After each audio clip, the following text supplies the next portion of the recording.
बच्चों को दुआएं, बड़ों को सलाम। फिजा है मेरा नाम। आप देख रहे हैं मॉर्निंग विद फिजा 24 न्यूज़ पर। नाज़रीन, आज की भी सुबह बहुत खुशगवार गुजरे। मेरी दुआ है आप सबके साथ गुजरे, इसलिए स्टार्ट भी आप लोगों के साथ ले लिया। एक छोटी सी बात से प्रोग्राम शुरू करती हूँ। हम लोग अपनी ज़िंदगी में ना, अगर कोई हम पे कोई इल्ज़ाम लगा दे, हमारी ज़ात पे बात कर दे या हमें कुछ कह दे, तो हम उसको बहुत अहमियत देना शुरू कर देते हैं और फिर हम उसको अपने सर पे तारी कर लेते हैं, डिप्रेशन में चले जाते हैं, टेंशन में चले जाते हैं कि यार ये लोग हमारे बारे में क्यों बात कर रहे हैं, या फिर ये हमारे रिश्तेदार ने, फलां ने हमसे ऐसे हमारे ऊपर बात की, या किसी ने किसी के किरदार पे कीचड़ उछाल दी, या किसी के कैरेक्टर को गंदा करने की कोशिश की, या फिर किसी को झूठा और गलत साबित करने की कोशिश की। तो आपने सिंपली ये करना है। इसका एक बहुत अच्छा सलूशन जो मुझे लगा मेरी ज़िंदगी से, मैंने अपने एक्सपीरियंस से ये सीखा कि आपने अपनी ज़िंदगी में कुछ लोगों को, जिन लोगों के बीच में आप उठते बैठते हैं, रिश्तेदार, घर वाले, काम वाले, आपके ऑफिस वर्क के जितने आपके वर्कर साथ कुलीग्स हैं, सब लोग, दोस्त वगैरह, आपने उन सब में से ना चुनना है, प्रायोरिटाइज़ करना है उनमें से उन लोगों को जो बहुत इंपॉर्टेंट है, आपकी ज़िंदगी का हिस्सा है, जिन लोगों के साथ आपका सुबह शाम का काम है, सलाम दुआ है, जिनके बगैर आप रह नहीं सकते, कोई ऐसे रिश्ते करीबी जिनसे आप बहुत मोहब्बत प्यार करते हैं ना, यू नो ऑल दैट। आपने उनको प्रायोरिटी में रखना है, उनको साइड पे कर देना है, और आपने ना एक ऐसी जगह देनी है उनको कि जहाँ पे आपको ये फ़ील हो कि अगर वो आपको कुछ कहते हैं, आपके ऊपर बात करते हैं या आपको कुछ समझाने की कोशिश करते हैं, तो समझें आप कि वो आपको आपके अंदर के गलत और सही का आपका डिफरेंस बता रहे हैं, एंड देन आप उसको ठीक करें तो आपके लिए बड़ा बेहतर हो जाएगा। मगर बाकी दुनिया में इतने लोग भी मिलकर अगर आपको कुछ कह रहे हैं तो उसको प्रायोरिटी पे मत रखें, उनको कहने दें, क्योंकि उनके कहने से आपकी ज़ात पे क्या फ़र्क पड़ेगा। अगर वो अच्छा कहेंगे तो भी कोई फ़र्क नहीं पड़ेगा, अगर वो बुरा कहेंगे तो भी, क्योंकि वैल्यू नहीं करती दुनिया। कब जतलाती है कि और कब चुप रहती है, कहने दे जो कहती है, ऐसे ही है।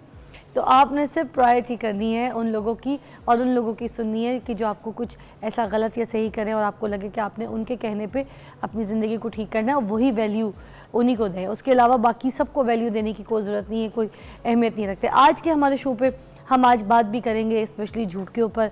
बहुत से लोग दुनिया में जिस तरह से छोटी छोटी बात को बस झूठ से शुरू करते हैं, झूठ का जो पल्ला है उसे भारी रखते हैं। हर मतलब गुफ्तगू का शुरू जो है ना, वो बस आम सी बात पे भी जो है ना झूठ बोलना शुरू कर देंगे, जबकि भाई आपकी ज़ात को कुछ नहीं जा रहा। आप अगर सच भी बोल देंगे तो आपका कोई उखाड़ नहीं सकता कोई कुछ, मगर फिर भी झूठ बोल रहे हैं, क्योंकि ये आदत होती है। आज हमने एक साइकोलॉजिस्ट हैं जिनको हमारे शो पे मधु किया है, जिस पे हम स्पेशली यही बात करेंगे। और मैं आपको बताऊं, कौमें तबाह हुई हैं, हिस्ट्री गवाह है कि कौमें तबाह हुई हैं झूठ बोलने की वजह से। मगर आज भी हम झूठ बोलते हैं अपनी इज्जत रखने के लिए, अपने भरम के लिए, फजूल में, अपने फैशन के लिए, अपने काम के लिए, अपनी इज्जत के लिए। क्या वो झूठ आपको इज्जत दिला सकता है? कभी भी नहीं, ना आपके लोगों में, ना माशरे में।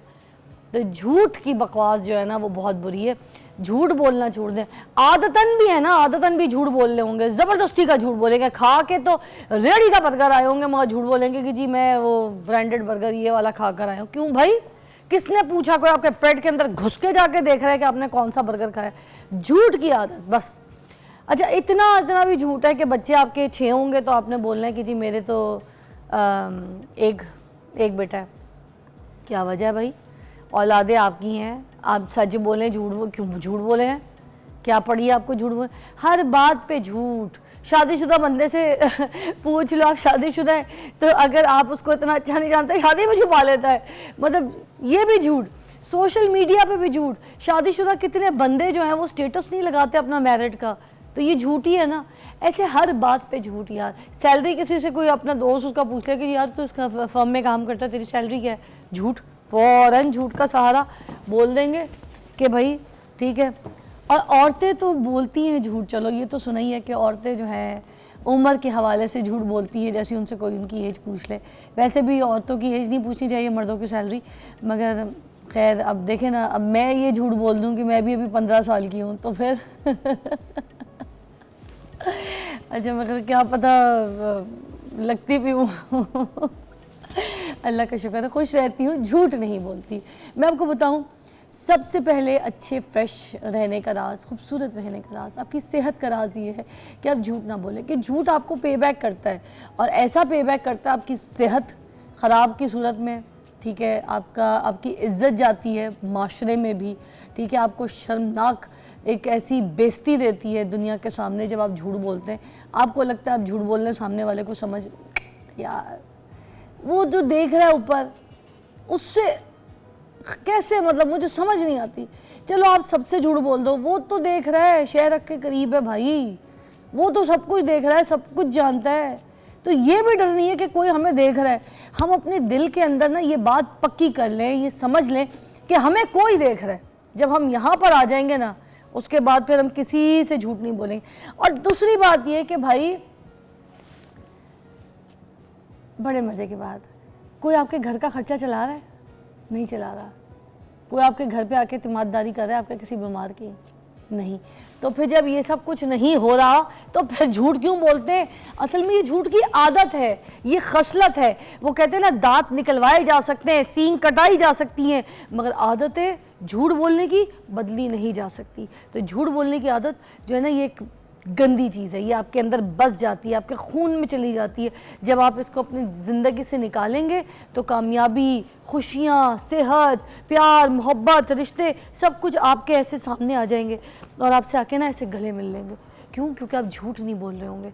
तो खुदा के लिए मेरी रिक्वेस्ट है, आज की सुबह खुशगवार इसी तरह से हम कर सकते हैं कि जो जो मुझे पसंद करते हैं, जो जो लोग मुझसे प्यार करते हैं, जो लोग मुझे सही समझते हैं, वो खुदा अपनी ज़िंदगी में सच्चाई को लेकर आ जाए। छोटी छोटी बात को झूठ बनाएंगे। आपके घर में आप झूठ बोलेंगे, आपके बच्चे भी यही सीखेंगे। अब बहुत सी फैमिलीज़ में आपने नॉर्मली देखा होगा, पेरेंट्स बैठे हुए, बेल बजी है, बच्चा देखने के लिए गया, अब्बा का दोस्त आया है, तो अब्बा ने फ़ौरन उसको बोल दिया कि बेटा उनको बोलना कि मैं घर पे नहीं हूँ। झूठ सिखाया ना। जबकि अगर कोई मजबूरी है तो आप प्यार मोहब्बत से ये भी सिखा सकते हैं कि बेटा मेरी आज तबीयत ठीक नहीं है, मैं अभी बाहर जाना नहीं चाहता हूँ, मुझे ज़बरदस्ती लेके जाएंगे, तो आप मेरे फ्रेंड को ये कह देना कि बाबा जो है ना अभी घर पे नहीं है, मगर मुझे मजबूरी है, बोलना पड़ रहा है बेटा। अब इसका पहलू अलग हो जाएगा। और अगर आप बिल्कुल झूठ के साथ जाके बोल दो कि घर, तो बच्चा क्या सीखेगा? झूठ।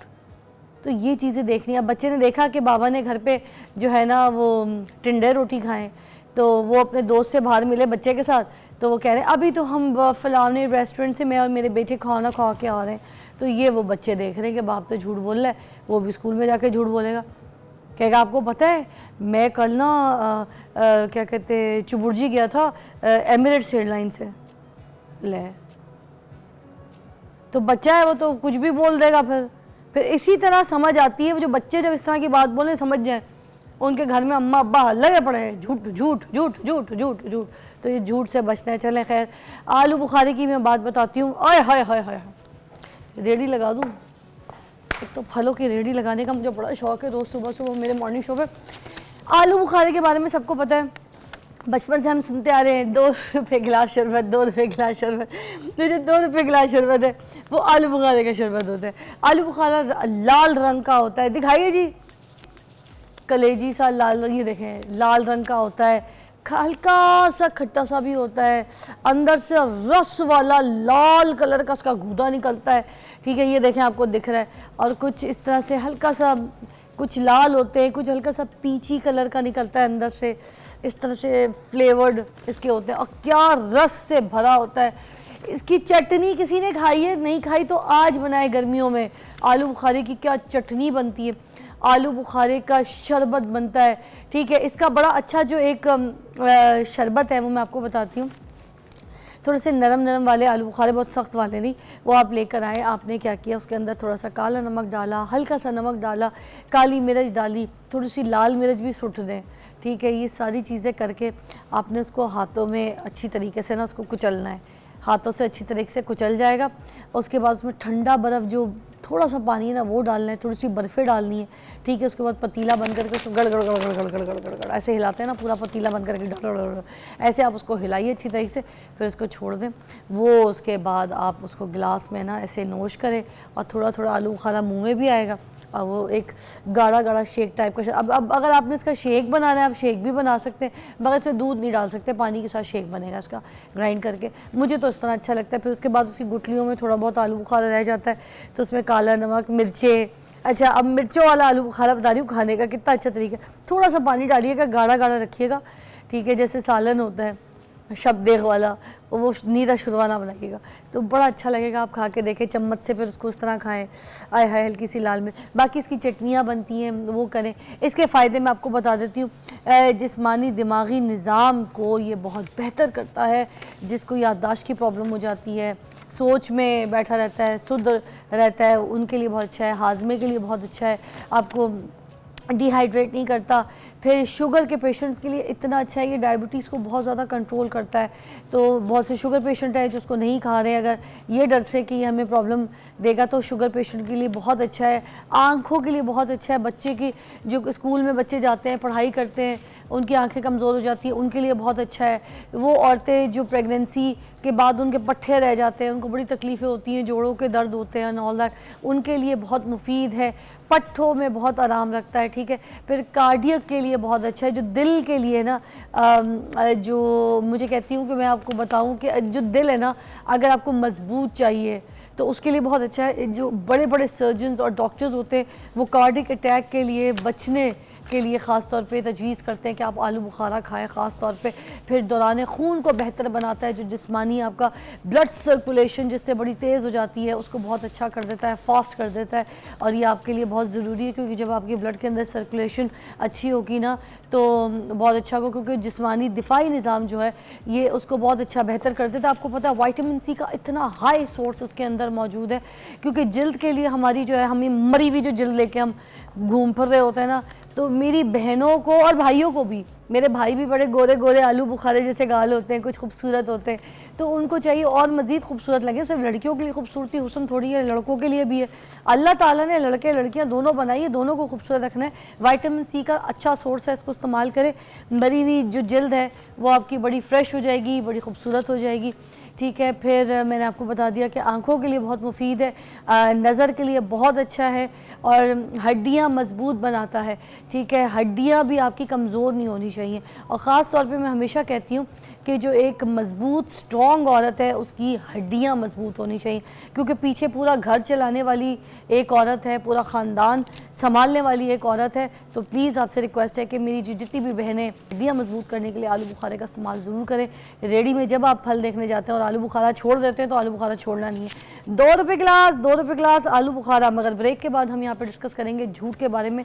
जो ज़बरदस्त साइकोलॉजिस्ट मैंने बुलाए, ठीक है, उनसे हम बात करेंगे। आप कॉल भी कर सकते हैं, कोई ऐसा एक्सपीरियंस है वो हमारे साथ शेयर कर सकते हैं। वो इसलिए शेयर कीजिए ताकि जो ये देखने वाले बाकी लोग हैं, क्योंकि हमने पूरे पाकिस्तान की सोच को डिफरेंट करना है, बदलना है, तब्दील करना है। तो जब आप कोई वाक़या शेयर करेंगे तो हो सकता है जो आपके ज़रिए सुनने वाले बाकी लोग हैं वो आपसे कुछ सीख सकें। तो सिर्फ ये मेरी अकेली की ड्यूटी नहीं है, आप भी कॉल कीजिए प्रोग्राम में और डिस्कस कीजिए अबाउट झूठ, छोटी छोटी बात पे झूठ। हम ब्रेक में नहीं जाएंगे, ये मैं झूठ बोल रही हूँ, नहीं जाएंगे।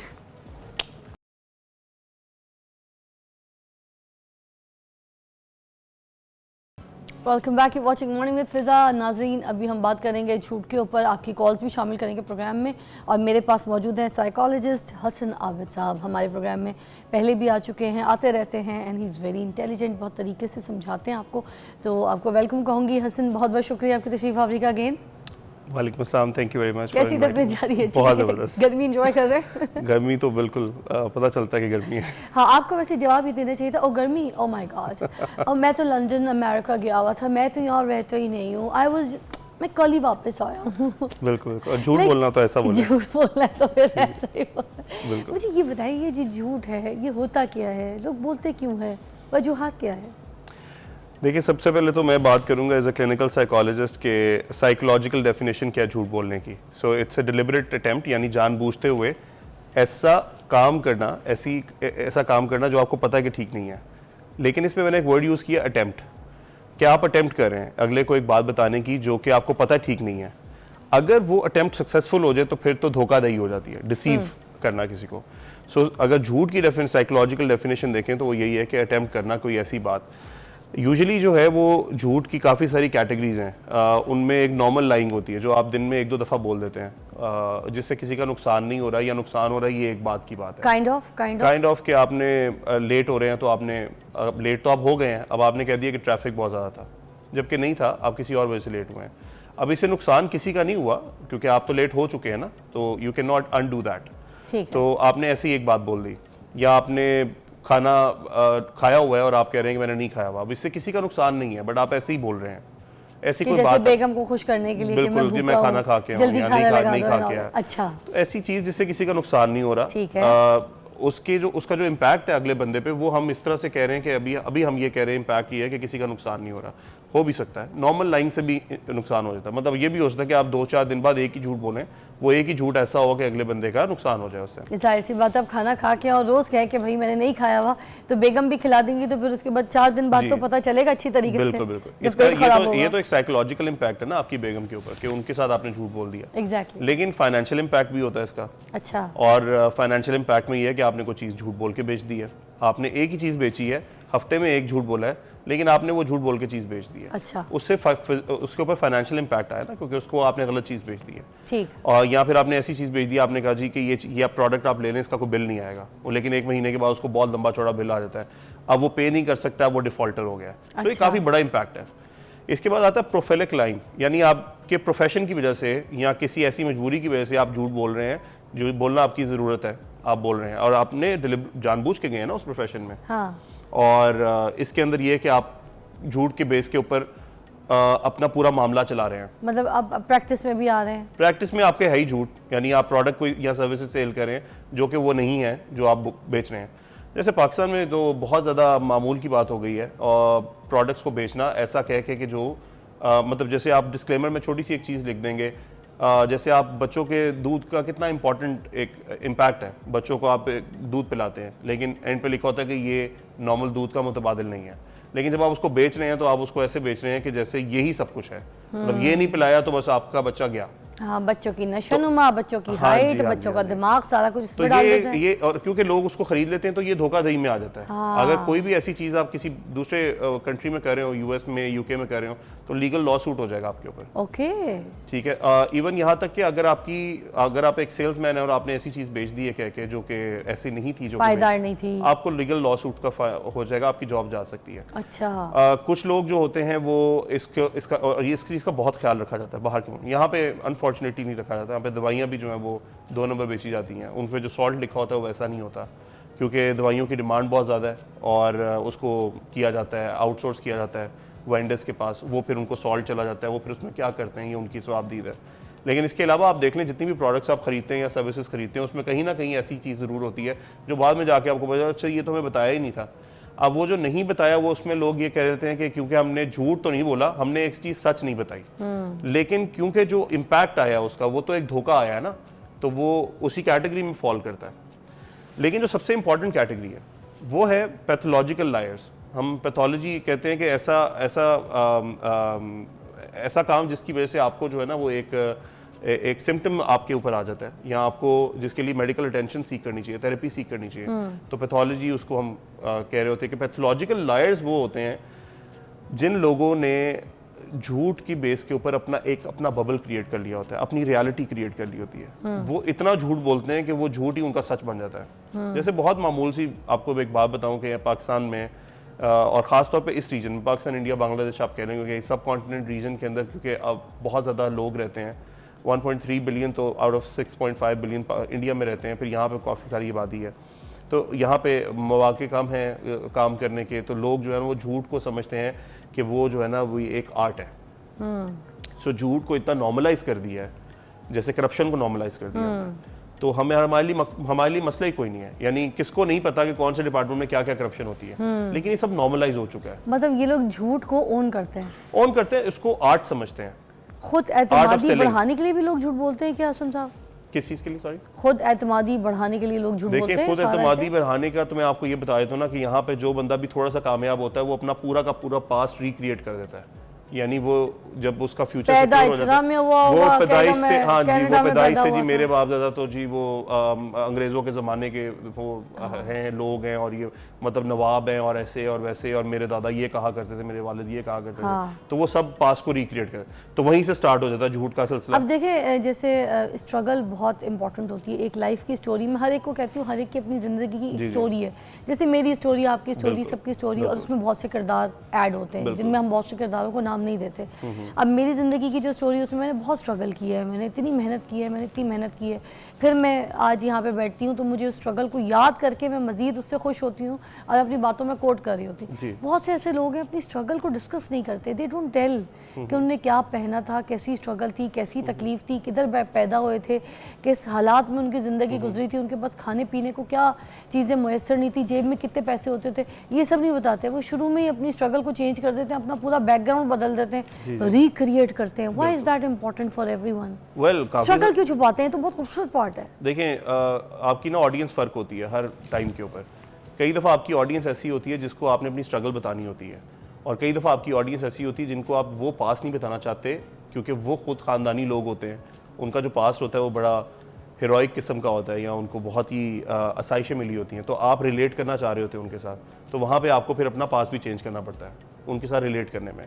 ये आप तब समझेंगे जब आप किसी एलीट स्ट्रक्चर में जाके बैठें, एलीट क्लास में जाके बैठें, तो आपको लगेगा कि मैं जेल इन नहीं कर पा रहा हूँ इनके साथ। वहाँ पे जाके फिर आप बड़े आराम से खुद एतमादी के साथ झूठ बोलते हैं। जैसे बहुत सारे मोटिवेशनल स्पीकर हैं, आप उनको किसी बहुत ही लो सोशियो इकोनॉमिक स्टेटस क्लास के लोगों को मोटिवेशनल स्पीक देने के लिए बुलाएंगे, डिबेट करने के लिए या उनको एक लेक्चर देने के लिए, तो वो बताएंगे कि वो कितने करीब थे। लेकिन उसी मोटिवेशनल स्पीकर को आप किसी सी क्लास कोच के तौर पे बुलाएंगे और किसी सीईओ को वो कर रहे होंगे या सीनियर मैनेजमेंट को कर रहे होंगे, तो वो बताएंगे कि जी मैं कैसे मेरा पास कितना बहुत खूबसूरत था, बहुत ज़बरदस्त था, कैसे मैंने ये अचीव किया। तो ये सब झूठ में आता है। इसका मतलब जो मोटिवेशनल स्पीकर्स होते हैं ज़्यादातर झूठ बोलते हैं। बिल्कुल बोलते हैं, मोटिवेशन देने के लिए झूठ बोल रहे होते हैं।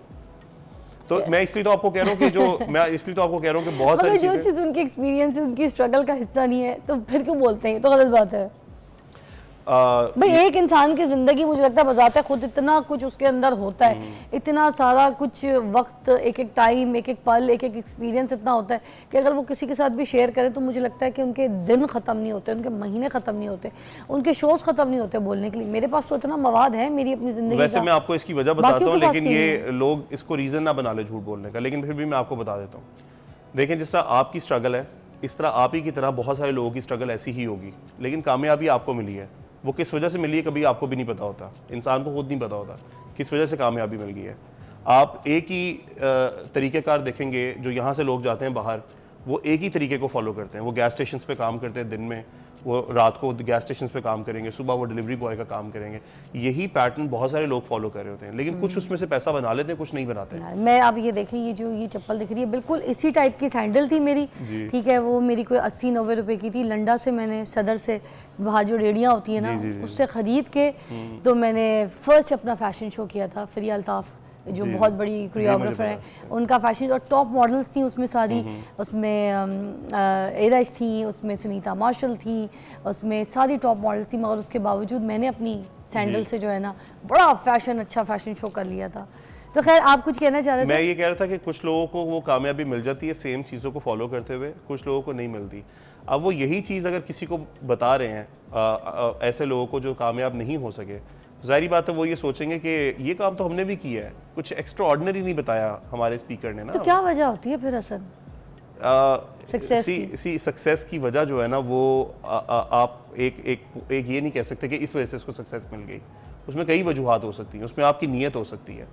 आप अमल तो एक जैसा कर रहे हैं, लेकिन आपकी नीयत क्या है, आपको अल्लाह ताला ने कभी दे के भी आजमाता है ना। देखिए, झूठ के ऊपर अल्लाह ताला ने मेरा ख्याल है 100 के करीब आयतें नाजिल की हुई हैं कुरान के अंदर। तो झूठ एक बहुत बड़ा टॉपिक है अल्लाह के नज़दीक, और हम इस्लाम में झूठ बोल देते हैं, यानी इस्लाम को बयान करते हुए झूठी कहानियां सुनाते हैं। और अल्लाह ताला ने कहा हुआ है कि अगर तुम मेरे से रिलेटेड कोई एक झूठी बात बताते हो तो इसका मतलब है तुमने मेरे बारे में एक गलत बयान कर दिया। मतलब डायरेक्ट जंग है अल्लाह से। जी बिल्कुल। एक ब्रेक लेती हूँ, हसन वापस आते हैं, यही इसी पे रहेंगे, इस पे बात करेंगे कि इस्लाम में सख्ती से मना किया गया, अल्लाह ताला ने हमें सख्ती से मना किया कि आपने झूठ नहीं बोलना, क्योंकि हिस्ट्री गवाह है कौमें तबाह हुई हैं झूठ बोलने की वजह से। तो हम बात करेंगे कि इससे सोसाइटी पे क्या नुकसानात होते हैं, क्या असर पड़ते हैं, हमें क्या नुकसान होते हैं। Will take a break, will be right back.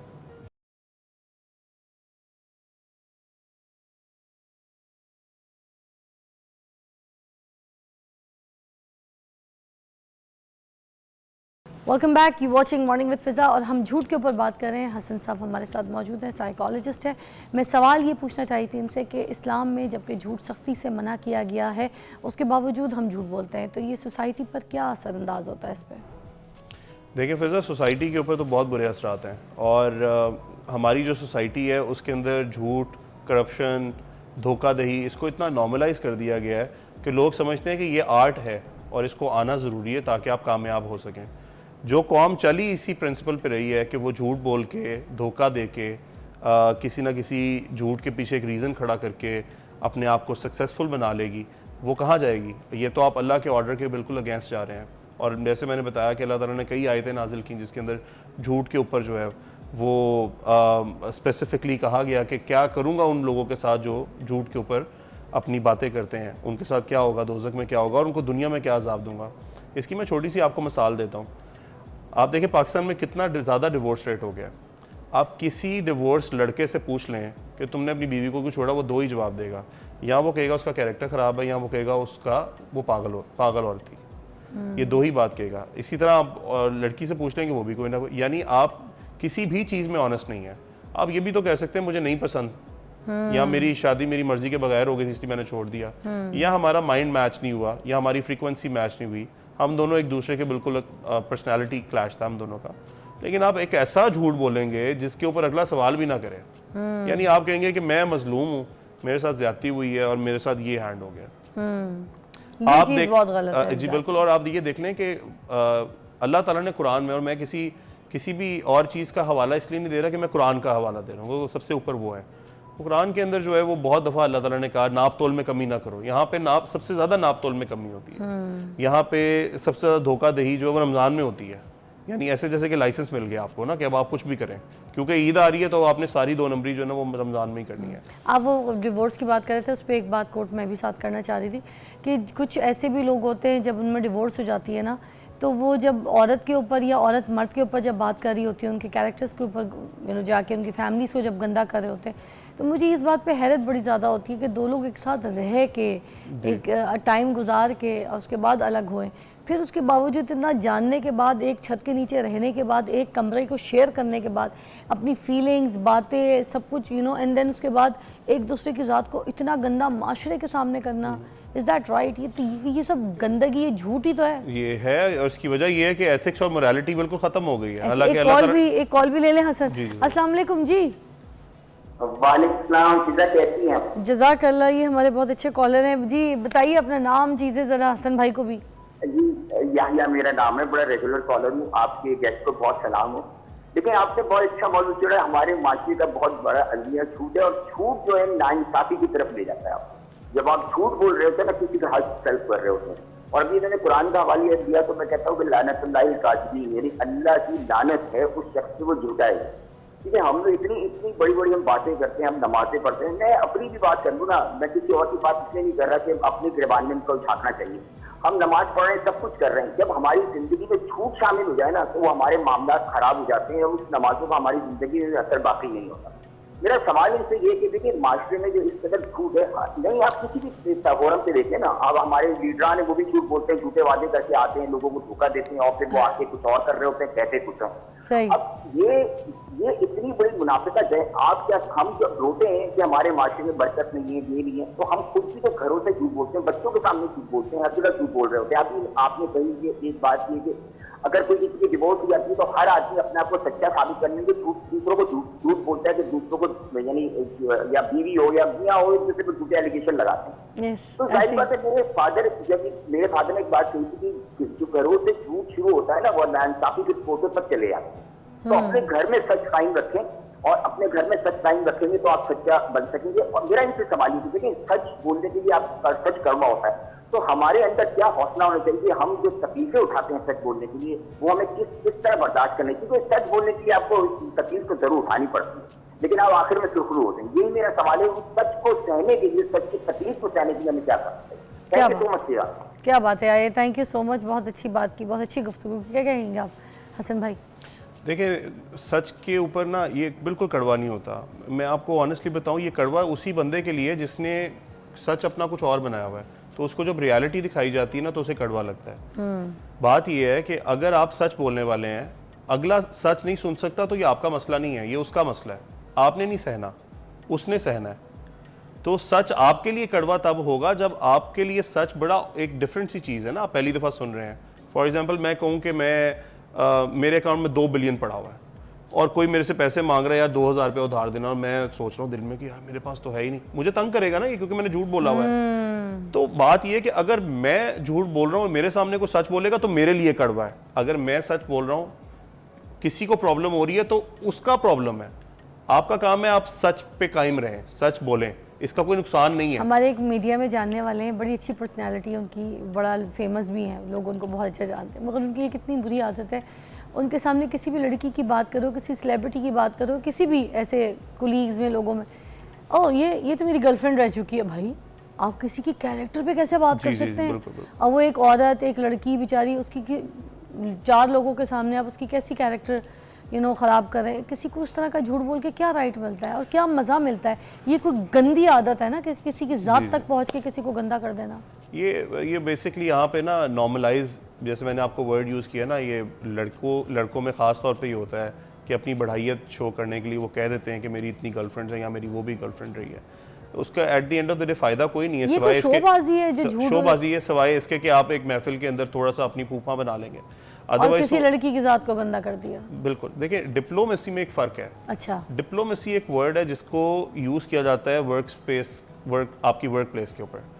वो ये है कि आप अगर सच नहीं बोल रहे तो आप झूठ भी ना बोलें। मतलब आप डिप्लोमेटिक वर्ड ही यहाँ से आया है कि आपको पता है कि अगला कैसा है, उसके हिसाब से आप अपने आप को अलाइन करते हैं। अच्छा, जैसे अगर पाकिस्तान इंडिया के रिलेशनशिप्स की बात करें तो हम चाहते हैं कि हम एक बहुत अच्छे फ्रेंडली कंट्री बन जाएं, बट क्योंकि हम उनसे अलग हुए हैं तो एक बड़ी पुरानी रंजिश है, वॉर्स हुई हुई हैं। So when you talk to them you will always see your interest first and then will talk to them in a way कि आप कुछ ऐसा ग्राउंड बना सकें जो कि दोनों के लिए मुनासिब हो। ये डिप्लोमेसी कहलाती है। अच्छा। लेकिन अगर आप बिल्कुल एक झूठ बोल दें, ऐसा बात कर दें जो असल में एग्जिस्ट नहीं करती और ना ही आपकी ऐसी नीयत है, और जब वो झूठ मुकम्मल हो जाए तो वो धोखा हो जाएगा। एक 3 दोस्त बैठे थे आपस में, ठीक है, 3 दोस्त बैठे तो उनको आपस में झूठ बोलना था। तीनों जो थे शेखी खोरे थे। एक ने बोला कि भाई मैं जिस इलाके में रहता हूँ वहाँ पे इतनी सर्दी पड़ती है कि हम जो है ना 3 हीटर कमरे में और 12 रज़ाइयाँ, एक बंदा ओढ़ के सोता है। दूसरे बंदे ने देखा कि भाई ये तो बहुत बोल रहा है, तो उसने कहा कि हमारे गाँव में तो इतनी सर्दी होती है कि जब गाय दूध देती है तो वो भी कुल्फ़ा बन के निकलती है। मतलब व्हाट इज़ दिस ऑल झूठ? इट्स ऑल एक आदत। ये मैंने जैसे आपको बताया कि यहाँ पे लोगों के पास कारोबार ज़्यादा है नहीं, तो उनको जो है ना वो जो आर्ग्यूमेंट्स कर रहे होते हैं एक दूसरे के साथ, उस आर्ग्यूमेंट को विन करने के लिए कुछ भी बोल देते हैं, और उनको ये एहसास नहीं होता कि हम ये जो कुछ भी बोल रहे हैं इसमें सिर्फ मज़ा नहीं है, इसमें एक झूठ भी है। और वो झूठ जो है वो अगला अगर उसको कैरी ऑन कर ले और वो आगे 10 बंदों को सुनाए तो सोचें आपके झूठ का इम्पैक्ट क्या होगा। एग्जैक्टली। अच्छा हसन, एक ब्रेक लेते हैं, ब्रेक के बाद दोबारा ज्वाइन करते हैं। आप देख रहे हैं मॉर्निंग विद फिज़ा और हम यहाँ पर झूठ के ऊपर बात कर रहे हैं। ठीक है, ब्रेक।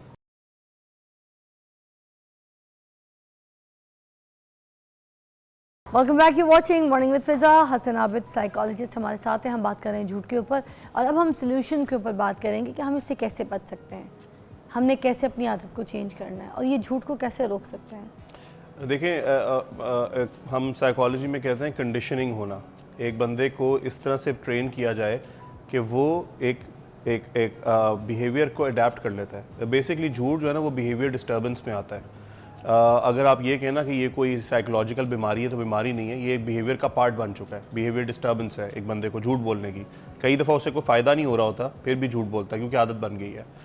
कंडीशनिंग जो होती है ना वो की जाती है जब आप एक बंदे पे काम करते हैं या एक बच्चे पे काम करते हैं, और ख़ास तौर पे बच्चों पे काम करना इसलिए आसान है क्योंकि वो चीज़ों को सीख रहे होते हैं। तो अगर आप बहुत छोटी एज के अंदर ही बच्चों के अंदर इस चीज़ को एम्फेसिस करें कि झूठ बोलने से क्या नुकसानात हैं और सच बोलने के क्या फ़ायदे हैं, मैं ये ज़रूर बताऊंगा कि सिर्फ झूठ बोलने के नुकसानात ना बताएं, सच बोलने के फ़ायदे भी बताएं, ताकि ब्लैक एंड वाइट उनको नज़र आए कि मुझे क्या चलना है, क्या करना है, कैसे। क्योंकि बच्चा जो है ना वो शुरू से ही बहुत ज़्यादा मैनिपुलेटिव होता है। उसको पता होता है कि मैंने अपने पेरेंट्स से चीज़ें कैसे लेनी है। ठीक है। गलत सेंस में मैनिपुलेशन नहीं, बट अच्छे सेंस में मैनिपुलेशन। ठीक है। कि वो रोएगा, उसको पता है मैं रोऊंगा तो मुझे चीज़ मिल जाएगी, तो ये मैनिपुलेशन में आता। तो बचपन से ही वो ये चीज़ें सीख रहे होते हैं। अगर उस दौरान आप उनको इस चीज़ के बारे में बताएं, आप अपने दीन का हवाला दें, और दीन जो है वो बहुत क्लियर है इस चीज़ के ऊपर। There is no ifs and buts in Islam. कहीं नहीं लिखा हुआ कि आप इसलिए झूठ बोल रहे हैं कि आपको फ़ायदा हो रहा है या आपने घर चलाना है, जो भी हम बोलते हैं। इसकी मैं मिसाल आपको एक दूं, बड़ी ज़बरदस्त है। आप किसी भी कोर्ट में चले जाएं, वहाँ पे आप किसी भी एक्यूज़ से पूछें कि क्या ये तुमने काम किया है, या जेल में चले जाएं, जेल में जाके किसी भी कैदी से पूछ लें कि ये जिस सज़ा में तुम अंदर आए हुए हो, क्या तुमने ये किया है, वो आपसे झूठ बोलेगा। वो आपको कहेगा नहीं, मैं पहले तो आपको कहेगा नहीं मैंने तो ये किया ही नहीं, फिर वो कहेगा नहीं वो तो वजह ये थी, वो मजबूरी थी, वो ऐसे हो गया मेरे साथ। यानी अपनी सज़ा याफ्ता होने के बाद भी आप सच नहीं बोलते। हमें तो अल्लाह ताला ने बचा के रखा हुआ है, हम भी झूठे इंसान हैं, सब लोग झूठ बोलते हैं। हमें अल्लाह ताला ने हमारी इज़्ज़तें बचाई हुई हैं। हमारी इज़्ज़तें एक्सपोज हो जाएं, हमारा झूठ एक्सपोज हो जाए, हम भी कोई ना कोई दलील ले आएंगे कि हमने तो इसलिए बोला था, ये वजह थी। अच्छा, और भी बात हम ये कर रहे होते हैं कि हमने इसकी बात पे पर्दा रखा है, ये हमारी बात पे पर्दा रखेगा। बिल्कुल। तो ये झूठ, ये भी तो झूठ में शामिल होता है। Coming back to my point कि बच्चों की कंडीशनिंग करना इज़ वेरी इंपॉर्टेंट। बड़े जो हो गए झूठ बोल के उन्होंने अपनी पर्सनैलिटी बना ली, अगर बच्चे उनको देखेंगे तो जाहिर बात है वो भी ये सीख लेंगे और समझेंगे कि ये आर्ट है, ये कोई हुनर है। अब जब पेरेंट्स सिखा रहे होते हैं, माएँ सिखा रही होती हैं बच्चों को, अगर स्कूल में लेट हो गए हैं या छुट्टी कर ली, तो झूठी एप्लीकेशन बच्चों को लिख के सिखाना, बताना कि हम जो थे बीमार थे, मामा बाबा यूँ थे, ऐसी इस तरह की बातें झूठी, जबकि ये नहीं बताएंगे हमने पिकनिक प्लान की हुई थी, मामा लेट उठी हैं। तो जो कुछ था फिर एप्लीकेशन में सच लिखवाओ ना, छुट्टी पे भी बच्चों में कॉन्फिडेंस भी डेवलप होगा और झूठ की आदत भी खत्म होगी। लिखवा दो कि मामा की आंख नहीं खुली सुबह इसलिए मैं नहीं एक तो स्कूल आ ये चीज़ सका, है ना कि something like एक तो that. ये चीज़ है ना कि आपने झूठ बोला, लेकिन झूठ बोलने से पीछे क्या हो रहा है, ये बहुत सारे इवेंट्स आते हैं। आप जब अपने बच्चों के सामने अपने रिश्तेदारों की बुराइयां करते हैं ना, जिसे बैक बाइटिंग कहते हैं, झूठी झूठी झूठी जी, वो झूठी हो या वो सच्ची हो, जब आप एक बंदे के सामने नहीं बोल सकते हैं एक बात, तो इसका मतलब है कि वो झूठी है ना, तभी आप बहतान लगा रहे हैं। बिल्कुल। तो वो जो ये झूठ होता है ना, ये तो एक एंड रिजल्ट है जो बच्चा बोल रहा है। ये एंड रिजल्ट एक दिन में अचीव नहीं हो जाता, ये होता है अचीव जब वो देखता है पूरा माहौल, लोगों के आपस में रिलेशनशिप। बड़ा जबरदस्त पॉइंट रेस किया आपने यहाँ पे भी।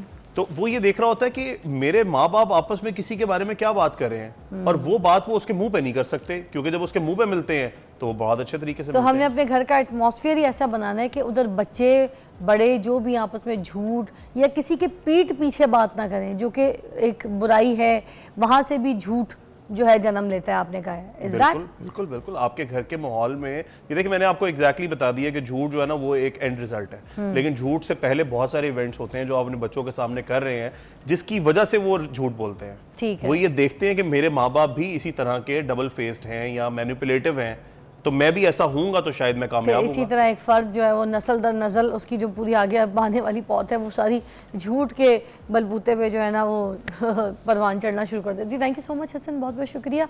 आप भी यहाँ पर जो हमारी गुफ्तगू थी उससे अगर आपने कुछ सीखा है, कुछ समझा है, तो आज आपसे रिक्वेस्ट करती हूँ, ये देखिए हाथ जोड़ के रिक्वेस्ट करती हूँ, झूठ की आदत जो है अपनी ज़िंदगी से निकाल दीजिए, अपनी ज़िंदगी को प्योर कीजिए, साफ़ कीजिए, सच बोलिए, सच में जो है बरकत है, सच में सेहत है, सच में आफ़ियत है, सच में खुशी है, सच में इज़्ज़त है।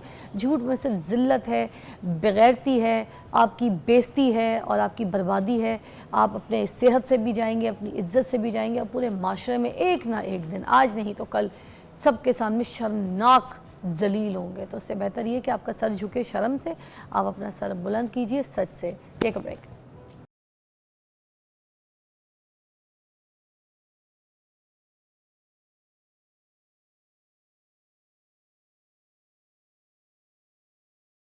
Welcome back, you watching morning with Fiza. नाज़रीन, अभी हम एक बहुत ही स्पेशल मेहमान से आपकी मुलाकात करवाते हैं। हमने ख़ास उनको यहाँ पे मदऊ किया है, बहुत अच्छा काम करें। आपको पता है हम कुछ ऐसे लोगों से ज़रूर रब्ता रखते हैं और उनको हम अपने इस प्रोग्राम का जो है ना हिस्सा रखते हैं, क्योंकि वो बहुत हट के कुछ एफ़र्ट ऐसी कर रहे होते हैं जिससे बहुत लोगों की भलाई हो रही होती है, हमारे माशरे के लिए कुछ काम कर रहे होते हैं, कुछ ऐसी एफ़र्ट्स कर रहे होते हैं जो मुझे लगता है हम सब के लिए बहुत इंपॉर्टेंट है कि हमें भी अपनी ज़िंदगी में इस तरह का रोल प्ले करना चाहिए। तो आज हमारे पास जो मेहमान हैं दोनों हस्बैंड एंड वाइफ हैं और बहुत ही नेक काम में जो है वो बढ़ चढ़ कर हिस्सा ले रहे हैं।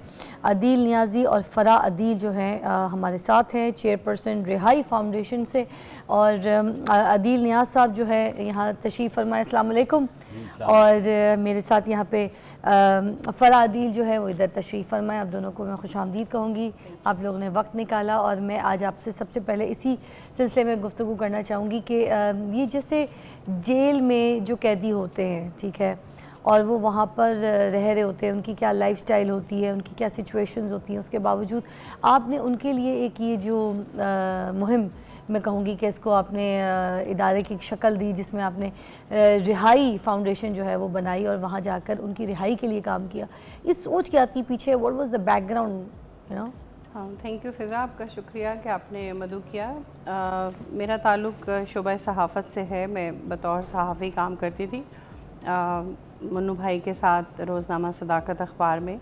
आज से 25 साल पहले की बात है। You were a famous journalist, no doubt. Thank you. तो उस वक्त में जैसे हम फ़ीचर बनाने के लिए जाते हैं, और मुख्तलिफ़ इसी तरह मैं जेल में फ़ीचर बनाने के लिए गई थी, और वहाँ पर देखा कि जो कैदी बच्चे हैं वो काफ़ी पुअर कंडीशन। आज तो जेलें टोटली चेंज हो गई हैं, बहुत रिफॉर्म्ड हो गई हैं, लेकिन 25 साल पहले की जो जेलें थीं वो बहुत उसमें फ़र्क था, और यानी काफ़ी ज़्यादा प्रॉब्लम्स थे, और बहुत तादाद में जुवेनाइल उनको कहते हैं जो अंडर 18 बच्चे जो जुर्म करके आते हैं, यानी किसी न किसी जुर्म में मुलविस होते हैं, चोरी, डकैती, मर्डर और दूसरी जो बुरी खराफात हैं उनके अंदर वो शामिल होते हैं, तो वो जेल में आते हैं।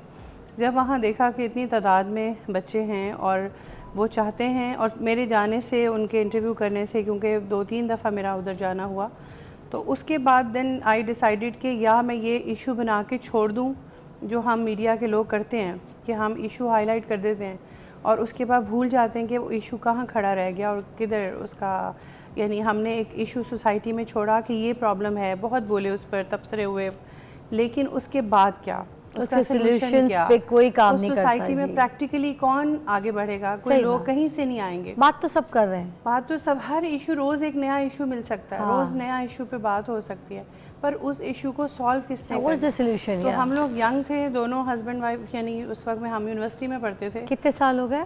24 ईयर्स हो गए रिहाई को, और अच्छा। हमारी शादी को भी, और जो है ये सफ़र को भी पूरा माशाल्लाह से जो ज़बरदस्त है। तो बस फिर हमने एक तहैया किया कि जो हमें ऐसा कोई इदारा बनाना है जो इन बच्चों को सुधारे। ये माशरे के वो बच्चे हैं जो धुतकारे हुए बच्चे हैं, यानी जिन्हें कोई भी एक्सेप्ट नहीं कर रहा, ब्रोकन फैमिलीज़ के हैं, और मैं जो देखा उनके अंदर, तो वो बाय प्रोफेशनली कोई क्रिमिनल्स नहीं थे, हादसाती तौर पर मुजरिम बने थे। मगर ये यंग जर्नलिस्ट, नई नई शादी भी हुई, ये जेल कैसे पहुंच बस गई? ये फ़ीचर मैंने आपको बताया, फ़ीचर बनाने गई थी मैं, और फिर वो पब्लिश हुआ। हमारे मैगज़ीन एडिटर थे हसन निसार साहब, अब्बास अथर थे, यानी ये वो लाहौर के क्रीम जर्नलिस्ट हैं जो कि रोज़ एक बड़ा सॉलिड टॉपिक देते थे। तो उन्होंने मुझे कहा कि अगर कहानियाँ ढूंढनी है जेलों में जाओ। मुन्नू भाई ने कहा कहानियाँ ढूंढनी है ना तो जेलों में जाओ, अस्पताल के बरामदों में जाओ, आपको वहाँ कहानियाँ मिलेंगी। तो फिर कहानियाँ तो मिली, लेकिन काइंड ऑफ किस किस्म की कहानियाँ मिलती थी आपको? जैसे आप जेल में गई तो जेल में कैसी जेल में कहानियाँ थी? देखें, अगर एक बच्चा 14 साल का या 13 साल का माँ को मर्डर कर रहा है तो उसके पीछे एक पूरी कहानी है। अगर 14 साल का बच्चा डकैती कर रहा है तो उसके पीछे एक पूरी कहानी है कि वो किन हालात की वजह से एक बच्चा मुजरिम बना। सोसाइटी में पहले ये देखते हैं कि क्या वजूहात हैं कि जिसकी वजह से हमारे बच्चे जराइम की तरह मोटिव, यानी राग़िब हो रहे हैं और वो यहाँ तक पहुँच रहे हैं। हम तो उनको सज़ा, यानी जुर्म करने के बाद सुधार रहे हैं। अगर सोसाइटी में उनको पहले रोक लिया जाए, उन फैक्टर्स पे काम किया, अब तो हम बहुत इसमें तजर्बाकार हो गए, मुझे पता चल गया है कि कहाँ पर प्रॉब्लम है। हमें सोसाइटी में वर्क करना होगा सबको। अच्छा, मुझे ये भी पूछना था दिल साहब, आप बल्कि आप क्योंकि साथी होते हैं, तो ये जो जराइम करते हैं बच्चे ज़्यादातर, वो कौन कौन से ऐसे जराइम होते हैं जिसकी वजह से फिर वो मुजरिम बनते हैं, जेल में कैदी बनते हैं? मोस्टली कौन से जुर्म ज़्यादा करते हैं बच्चे? जुर्म की कोई ऐसी कैटेगरी नहीं है, एक जेब तराशी से लेके और कत्ल तक ये बच्चे मुलव्वस होते हैं, उसमें आते हैं। और ज़्यादातर जो बच्चे हैं वो ब्रोकन फैमिली से होते हैं, घर वालों ने ठुकराया होता है, माशरे ने, जब घर वाले ठुकरा देते हैं तो माशरे पर लाजम है कि उसको ठुकरा ही देना है। तो उसका जो एंड है, जिनके कोई उनको मदद नहीं करता, तो वो फिर ये जो गैंग्स हैं और जो बाहर के हमारे बहुत सारे, ये अपने हाथों में लेते हैं, उनको अच्छा। इस्तेमाल करते हैं। ठीक है। तो ये फिर जराइम की दुनिया में आते हैं और फिर ये इनका एंड जो होता है वो जेल के अंदर होता है, जो पहुंचते हैं।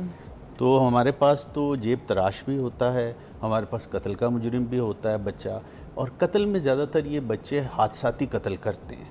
हादसाती कत्ल मतलब अपने बचाव के कोई लिए, अब जैसे कभी अपने क्रिकेट का बचाव बताएं, के खेल का जो मैं बता कि जैसे ही वो आया, कोई लड़ रहा है आपस में, खेलते हुए किसी ने किया है, बैट गेंद पे लड़ाई हुई है, सर में बैट मार दिया है, या छुरी से किसी को ऐसे डराया है तो वो कत्ल हो गया है, इस तरह का। तो वो कोई प्लान्ड कत्ल नहीं होते, ओके, वो फिर आते हादसाती। हैं, हादसाती कत्ल होते हैं। हाँ, डकैती या चोरी या इस तरह की जो चीज़ें होती हैं ये उनमें मुलव्वस होते हैं, जो बराबर कर रहे होते हैं। क्योंकि ऐसे पूरे ग्रोह होते हैं जो उनको ट्रेनिंग भी देते हैं, ट्रेनिंग छोटे भी छोटे देते बच्चों का हैं, दिमाग हर ऑफ चीज़। कर देते हैं। जब भी एग्जैक्टली। हमारे पास आते हैं तो सबसे पहले हम लोग कोशिश करते हैं कि पहले हमारा पूरा एजुकेशनल वोकेशनल स्कूल है, वेल फर्निश्ड स्कूल, ठीक। जो कि जेल में कोई भी आता है तो वो देखता है तो वो यकीन नहीं करता कि ये जेल है, अच्छा, कि यानी अंदर फर्नीचर लगा है, यूनिफॉर्म्स में बैठे हुए हैं, और वो आपको भेजे भी थे, आप जी हमने देख रहे देखी होंगे। क्लिप्स जी। तो उसमें ये होता है कि वो जितनी देर जेल के अंदर उनका अरसा है तो उन्होंने एजुकेशन या वोकेशनल ये ट्रेनिंग्स करनी है, जिसके अंदर हमारे पास एक तो जनरल जो हमारी रेगुलर स्टडी है, उसके अलावा कंप्यूटर लैब हैं, दर्जी खाने हैं, इलेक्ट्रिशियन क्लासेस हैं। वो बच्चा मतलब एक्स्ट्रा स्किल्स के साथ skills पढ़ाई के है, बड़ी साथ। बात है, बड़ी बात तो है। इस तरह से ये आगे आते हैं। और सबसे छोटा बच्चा हमारे पास आज तक 9 साल का आया है, जो कि मर्डर में था, बच्चे ने और किया था। वो 2.25 साल रहा हमारे पास कैंप जेल में ही। और इस तरह के फिर और बहुत सारे वो होते हैं। तो अब ये रिहाई के बारे में बताइए, फिर रिहाई की सोच आपको उनसे मिलके उनकी स्टोरी सुन के उनसे आई? मिलके तो रिहाई का मफहूम सिर्फ जेल से रिहाई नहीं है, इसका मैं मफहूम सबको मुख्तलिफ प्लेटफॉर्म पे बताती हूँ कि रिहाई जो है वो सिर्फ जेल से रिहाई नहीं, जहालत से रिहाई, नफ़रत से रिहाई। हम सब किसी ना किसी कैद में हैं, कोई बदले की कैद है, कोई नफ़रत की कैद है, कोई दुश्मनी की कैद है। तो इन सब से रिहाई, अल्लाह ताला ने इंसान को एक आज़ाद पैदा किया है, हमें अशरफुल मखलूक़ात बनाया, लेकिन हम मुख्तलिफ़ चीज़ों अपनी जहन में कैद होकर रह जाते हैं। तो इसके रिहाई इसलिए रखा लफ्ज़ कि मुझे इन बच्चों को रिहाई दिलानी है, ना सिर्फ जेल से बल्कि उनको उस डिप्रेशन से। मैंने वीडियो क्लिप्स में देखा था कि तालीम के साथ साथ आप लोग नमाज की भी तरगीब देते हैं, जिसमें हर चीज़ दीन की उनको भी काउंसलिंग, असल ये नहीं है कि उनको अच्छी उनको तरीके देखें से वो दी जाती है। मुआशरे का नुकसान करके आए हैं, तो ये नहीं है कि हम उनको कोई बहुत एक्स्ट्रा प्रोटोकॉल दे रहे हैं, हम उनको ये बता रहे हैं कि लाइफ की वैल्यू क्या है जिसे तुमने डिस्ट्रॉय कर दिया। ये यंग एज के बच्चे, मैं बार बार बेटे वो कहती हूँ कि तुम जब बेटे सब पैदा हुए थे तो वालिदैन ने इतने मिठाई के डब्बे बांटे थे कि बेटा पैदा हुआ है, तो उन्होंने कभी सोचा भी नहीं था कि इतने सारे बेटे जेल में मौजूद होंगे। तो इसलिए उनको ये रियलाइज़ कराती हूँ कि आपसे कितना बड़ा गुनाह हुआ तो है। किन मुश्किलात का सामना करना पड़ा आपको जब आपने रिहाई ये फाउंडेशन बनाई? देखें, पहले तो नई चीज़ हमारी सोसाइटी में जो होती है तो रेजिस्टेंस तो आती है आपको, लेकिन कुछ लोग ऐसे ब्लेसिंग्स, अगर इरादा नेक हो, आपका मकसद क्लियर हो, कोई हमारे पास फंडिंग नहीं थी, कोई हमारे पास, हम बस स्टूडेंट थे, यंग थे, और हमें एक एनर्जी थी कि हमें सोसाइटी के टुवर्ड्स करना है। अब मेरे जहन में ये बैठ गई थी बात कि मुझे सिर्फ जर्नलिस्ट के बतौर इशू नहीं छोड़ना, उसको सॉल्व करना है। यानी मैंने जो है ना इस पे कुछ ना कुछ अमली, और If you get some story out of, then you need the solution of this as well. Sustainability क्या चीज़ होती है, Wow, what कि a thing. आप उसे लगातार ऐसे करें। अब माशाल्लाह रिहाई 9000 बच्चे आज हमारे हाथों, हम अल्हम्दुलिल्लाह सुरखरू हैं इस बात पर कि इन 24 सालों में 9000 जुवेनाइल्स क्रिमिनल बच्चे हमने सुधारे हैं। क्या बात है, माशाल्लाह। एक ब्रेक लेंगे, ब्रेक के बाद दोबारा ज्वाइन करते हैं। रिहाई फाउंडेशन से हमारे साथ अदील साहब हैं और फराह जी हैं, तो हम मज़ीद बात करेंगे। Stay tuned.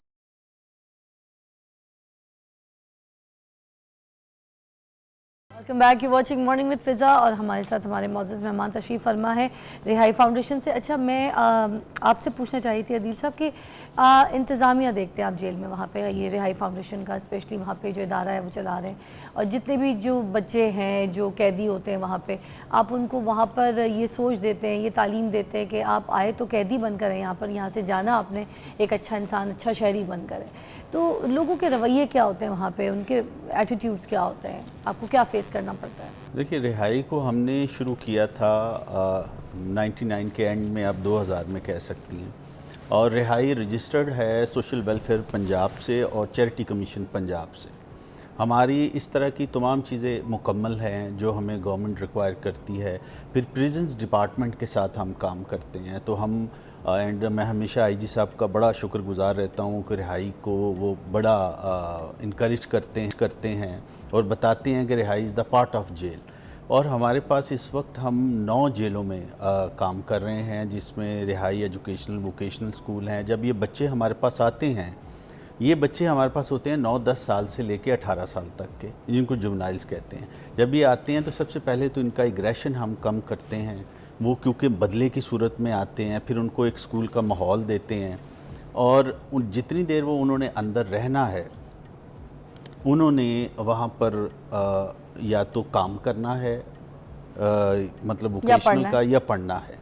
तो जब वो बाहर जाते हैं तो उनके रवैये जो सख्त होते हैं वो काफ़ी हद तक नरम हो जाते हैं और इस काबिल हो जाते हैं कि वो बाहर जाके कुछ ना कुछ कमाएं और जराइम की दुनिया में वापस ना आएं। इस वक्त पंजाब के अंदर 43 जेलें हैं, जिसमें कोई 60,000 से ऊपर कैदी और हवालाती हैं दोनों, और उसमें से जितना हम लोग हिस्सा डाल सकते हैं पंजाब प्रिजन्स के साथ, हम उनकी हेल्प करते हैं। और रवैये ना सिर्फ मुजरिमों के थोड़े मुश्किल होते हैं, बाज़ दफ़ा स्टाफ के भी हो जाते हैं। और ज़ाहिर है कि हमारे टीचर्स बाहर से आ रहे हैं और रोज़ाना वो पढ़ा रहे हैं, आ रहे हैं, जा रहे हैं, लेकिन वो गुज़र तो उसी पाइपलाइन में से रहे हैं। वो फिर हाई सिक्योरिटी जगह है, तो बहुत सारे रवैये भी हमें तकलीफ़ देते हैं, लेकिन हम चूँकि उससे सब्र से, हमारा मकसद बड़ा नेक है, ठीक है, और ये मकसद हमारे उस्तादों ने सिखाया, मुन्नू भाई ने, अजमल न्याजी साहब ने, और इस कद काट के लोग थे जिन्होंने हमारी तरबियत की है, तो अल्हम्दुलिल्लाह कि हम लोग ठीक चल। मुन्नू भाई की सोच थी ये जो फाउंडेशन है, रिहाई फाउंडेशन? नहीं, उन दिनों में फ़रा, मुन्नू भाई और ये सारे हम लोग इकट्ठे ही थे, और ये जो लफ्ज़ रिहाई है, इसका कॉन्सेप्ट फ़रा का था कि रिहाई हम करेंगे, फिर बनाया हम सब ने मिल के इसे, तो इसलिए हमेशा ये मुन्नू भाई भी इसका हिस्सा थे? जी, मुन्नू भाई पहले चेयरमैन थे, पहले चेयरमैन थे, चेयरमैन मुन्नू भाई थे, और बड़े साल मतलब हमने उनकी ज़ेर निगरानी सरपरस्ती में गुजारे हैं। और अजमल न्याजी साहब, वो भी एक बड़ा नाम थे, और इसी तरह आज भी बहुत सारे जर्नलिस्ट जो नामवर जर्नलिस्ट हैं वो रिहाई का हिस्सा हैं। अच्छा फ़रज़ जी, मैं आपसे ये भी पूछना चाहूँगी, जो औरतें हैं जो जराइम करती हैं फिर कैदी बनती हैं, उनकी तो सोच बहुत डिफरेंट होती होगी, डिप्रेशन का भी शिकार होती होंगी, उनको ट्रॉमा भी होता होगा, तो वो सब चीज़ों को कैसे डील करती हैं आप? देखिए, जेलें जो अब इस वक्त में है ना, वो सही मायनों में एक रिफॉर्म्स के सेंटर हैं। यानी जो कोई कैदी औरतें आती हैं जो जराइम करके, मैंने अभी जैसे आपको पहले बताया कि हमारे यहाँ हादसाती मुजरिम पाकिस्तान में ये एक अच्छा पॉइंट है कि लोग कोई प्रोफेशनल क्रिमिनल्स की तादाद बहुत कम है। असल हैं हादसाती एक्सीडेंटली और इंसिडेंटली, यानी ऐसे के वाक़यात होते चले गए और वो क्राइम की तरफ चले गए। ठीक है, लेकिन क्योंकि हमारी सोसाइटी में काफ़ी डिसबैलेंस है, बहुत सारे इश्यूज़ पे काम होने वाला है, तो इसकी वजह से मतलब वो वहाँ पे भी ब्रोकन फैमिलीज़ हैं, डाइवोर्स औरतें हैं, इकोनॉमिक फैक्टर है, जहालत है, या ये हस्बैंड्स के मर्डर्स में ज़्यादातर जो शौहरों के कत्ल हैं उसमें बेवफाई का एलिमेंट है। तो इसमें बहुत सारी चीज़ें, बीवियाँ मार देती, जान ले लेती अपनी बेवफाई के चक्कर में, बेवफाई के चक्कर में बड़े हाई किस्म की, यानी ख़तरनाक हद तक चली जाती है। और जो खातून मारती है वो बंदे से ज़्यादा ख़तरनाक तरीके से आपने कभी बेवफाई तो नहीं की? कोई कोशिश, मैं मरना नहीं चाहता। अच्छा, पूरी तैयारी थी, मगर उन्होंने कहा मैं मरना नहीं चाहता। अच्छा, तो उनकी कोई साइकोलॉजिस्ट वगैरह? हाँ जी, वहाँ साइकेट्रिस्ट, मैंने आपको बताया जेलें जो अब हैं वो बाकायदा रिफॉर्म गाहें बन गई, यानी उनको इस्लाह खाने जिसे सही मायनों में है, वो बहुत अच्छी आम मेरे ख्याल में माशरे में इतनी सहूलियात नहीं है जितनी जेल में अच्छा सहूलियात। फराह जी, एक मैंने चीज़ सुनी थी, हमारे पास काफ़ी लोग यहाँ पे आते हैं, बताते हैं कि अब खाने जो है ज़बरदस्त मिलते हैं जेल में। 5 दिन जो है वो चिकन खिलाया जा रहा है, जो कैदी हैं उनको ये सब्जियाँ होती हैं, वो दालें और ये इस तरह की कुछ बारबेक्यू आइटम्स भी रख दिया गया है, फ्रूट्स भी रख दिए गए हैं, ऑल दैट। इतना जो लेविश खाना 5 दिन उनको चिकन खिलाया जा रहा है, तो आपको नहीं लगता कि फिर जो डर है वो ख़त्म हो जाएगा? फ़िज़ा, मैं तो इस कैदी बात पे का? पूरी टोटली एग्री करती हूँ और मैं इस पे मुत्तफ़िक नहीं हूँ कि उनको इतनी खाने पीने की भी सहूलियात या दीगर और सहूलियात भी दी जाएं। देखें, किसी भी चीज़ को तवाज़ुन में रखेंगे तो जेल में कैदी की इस्लाह होनी चाहिए, उससे काम लिया जाना चाहिए, उससे इतना कुछ सिखाना चाहिए कि वो फुल टाइम अपना फुल डे काम सीखने में लगाए। जो लॉन्ग टर्म जिन्होंने रहना है वो इतना काम करें, ऐसी इंडस्ट्री हो कि वो वहाँ से हम जेल से इंडस्ट्री से मटेरियल प्रोड्यूस हो और उस पर काम हो रहा है कि वो लोग काम करें और उनका उसका मुआवजा दिया जाए, ना कि उनको बिठा कर बहुत सारी चीज़ें खिलाई जाएं। तो वो फिर उनके अंदर सज़ा डर, यानी आप अगर सोसाइटी बाहर मर्डर करके आ रहे हैं या आप मंशियात बेच के आ रहे हैं और उसके बाद आके आपको बेहतरीन खाना मिल रहा है और बेहतरीन सहूलियात मिल रही हैं। और बात आपकी सही है, क्योंकि 5 दिन चिकन तो मैं ही नहीं खाती। हाँ एक जी। ब्रेक लेते हैं, ब्रेक के बाद वापस आते हैं। आप हमारे साथ रहिएगा क्योंकि हमारे मौजूद मेहमान भी हमारे साथ हैं।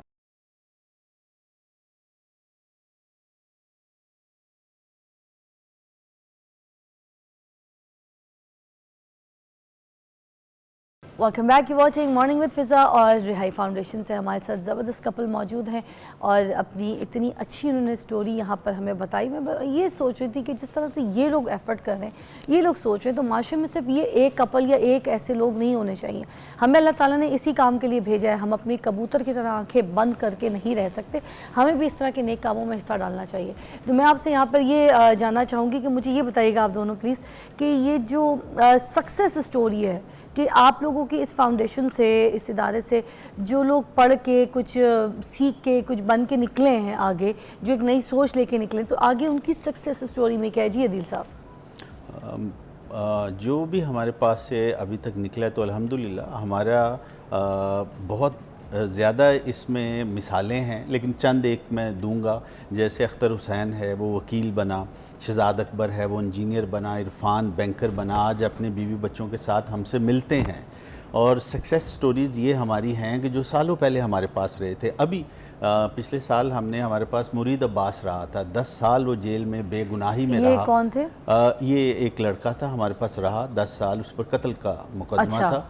फिर उसने जाते हुए हमसे दरख्वास्त की कि हमें जो है वो कोई एक रक्षा दे दें कि चिन्योट का करीब एक गांव है, तो वहाँ पर मैं अपने बाप के साथ रहना चाहता हूँ। उसकी कैद में उसकी माँ मर गई थी। तो फंडिंग तो आप लोग के पास कोई है नहीं कहीं से? नहीं, किसी रिहाई की? Is not foreign funded. ये हमारे मेंबर्स हैं, फ़ारूक नसीम साहब हैं, अबूज़र गफ़ारी साहब हैं, लख्ते हसनैन साहब हैं और इस तरह के और हमारे हैं जो ये सारा करते हैं। अच्छा। तो लख्ते हसनैन साहब ने उसको एक रक्षा दिया जो हमने आईजी साहब के हाथों दिलवाया जेल के अंदर ही, और आज वो अपने रक्षे के साथ वहाँ पर मजदूरी करता है और वाह। बाइज़्ज़त ज़िंदगी गुजार रहा है। एक्चुअली ये nice. जो अभी आप कह रही थी ना कि सक्सेस स्टोरी, रिहाई कोई आसान काम नहीं है। जेलों में काम करना is a very tough area, यानी आप अंदर जाकर रेगुलर बेसिस पे पढ़ाना, उनको रिफॉर्म करना। हमें क्या चीज़ मोटिवेट करती है जो हम पिछले 24 साल से लगातार लगे हुए काम को करने में, जबकि हम फॉरेन फंडेड भी नहीं हैं, जबकि हमारे पास कोई नेशनल या ऐसे sources इंटरनेशनल नहीं हैं। सोर्सेज भी नहीं आ रहे। तो इसका वो क्या चीज़ है, मैं आज आपको वो बताती हूँ। क्योंकि मैं बहैसियत सहाफ़ी जो है वो सोसाइटी को और तरह से देखती हूँ, तो मुझे ये 100% जहन में है कि जब वो बच्चे जिन्होंने आज जो जेल में 10 साल गुजारे, 2 साल गुजारे, 5 साल गुजारे, वो आज एक बेहतर इंसान बनकर जब बाहर हैं और हमारे साथ कनेक्शन में हैं, जब वो अपने बीवी बच्चों के साथ मिलते हैं और जब वो अपने बच्चों को बताते हैं कि ये वो लोग हैं कि अगर हम मुझे रास्ता ना दिखाते तो मैं शायद आज बहुत बड़ा क्रिमिनल होता और मैं हमें सुधारने का इनको सेरा, ये माँ बाप की तरह है। क्या बात तो है जी। वो चीज़ हमें इतनी मोटिवेशन देती है जो कि ये हमारे रोज़गार नहीं है। रिहाई हमारा रोज़गार नहीं है, रिहाई हमारा एक जज्बा है। जैसे अभी आपने शुरू में बात की थी कि और लोग क्यों नहीं इसमें चल सकते, तो वाकई आए नौजवान बच्चे सोचें कि पाकिस्तान के मसले कैसे हल करने, सिर्फ बैठ के बात करनी है या इस पे प्रैक्टिकली अमली काम करना है। पर जी दिस इज़ योर कैमरा, ठीक है, जस्ट फील फ्री, आपके दिल में जो बात है, कोई ऐसी चीज़ जो आप कहना चाहती हैं, रिहाई फाउंडेशन को भी आप साइड पर रख दें। आप ये जैसे आपने कोशिश की, आपने कुछ करने की, आपकी चाहत है कुछ माशरे को चेंज करने की, उन लोगों के लिए कुछ करने की जिन लोगों को पूछना तो दूर की बात है, कोई समझता ही कुछ नहीं है, ऐसा ही है। बिल्कुल आपने उन लोगों तक के बारे में सोचा, तो what you want to say to your audience, to the people, माशरे से क्या बात करना चाहेंगी? This is your message time. देखिए, ज़िंदगी एक दफ़ा मिलती है और मेरा ये रिहाई का लोगो है कि ये जीवन रायगा नहीं जाना चाहिए। अगर आप अपने लिए तो सब जीते हैं, हम अपने बच्चे, घर बार, रोज़गार, कमाई, लेकिन पाकिस्तान पे उंगली उठाने से पहले ये सोचें कि आपने पाकिस्तान के लिए क्या किया है। मुझे ये मुतमईन हूँ कि मरने से पहले कि हाँ मैंने पाकिस्तान के लिए ये एफ़र्ट की, तो आप क्यों नहीं कर सकते? और जो यूथ बच्चे यहाँ से भागने का सोचते हैं कि हम बाहर चले जाएं, यहाँ तो ये नहीं है, यहाँ तो ये नहीं है, पहले अपना वर्किंग डालें, पहले अपना काम करके दिखाएं, पहले सोसाइटी में वर्क करें, उसके बाद सोचें कि अच्छा नहीं, जब आप मेहनत ही नहीं करेंगे, जब आप कोई डिलीवर ही नहीं करेंगे, तो आप कैसे आउटपुट का इंतज़ार कर सकते हैं। Very nice. तो इसलिए जो है ये जीवन रायगा नहीं जाना अरे चाहिए। वाह जी, थैंक यू सो मच जी, बहुत अच्छा लगा आपसे मिलके, और thank you so much Adeel साहब, आपके टाइम का, आप दोनों की बड़ी अच्छी एफर्ट है। मेरी दुआएं हैं कि जिस तरह से आप काम कर रहे हैं आगे और मज़ीद और लोगों की आप रहनुमाई करें, लोगों की ज़िंदगी को चेंज करें। ये लाइफ चेंजिंग गोल्स जो है जिसमें आपने कदम रखा है और इतना एफर्ट, इतने अच्छे सच्चे नीयत के साथ काम करें, इसी तरह आप लोगों को भी देख के बहुत से लोग जो हैं इसमें हिस्सा डालें, सीखें और इसी तरह का काम करें, क्योंकि हमने एक फ़र्द को अगर चेंज कर दिया तो मुझे लगता है कि हमने पूरी कुल कायनात को चेंज कर दिया। और ये बात मैं इस तरह से कोट ये भी कर सकती हूँ कि हमारे इस्लाम में भी है कि अगर हम किसी एक शख्स को बदलते हैं तो हम कुल कायनात को बदलने की कोशिश में लग जाते हैं और फिर पूरी कुल कायनात बाकियों को चेंज करने की कोशिश में लग जाती है। तो थैंक यू सो मच, बहुत बहुत शुक्रिया। Will see you after a break, और ब्रेक के बाद हमारे पास यहाँ पर हम बात करेंगे एक लेज़र ट्रीटमेंट के ऊपर, जो कि एक ज़बरदस्त मरियम डर्मेटोलॉजिस्ट जो है वो हमें ज्वाइन करेंगी। So see you with her, right? Take a break.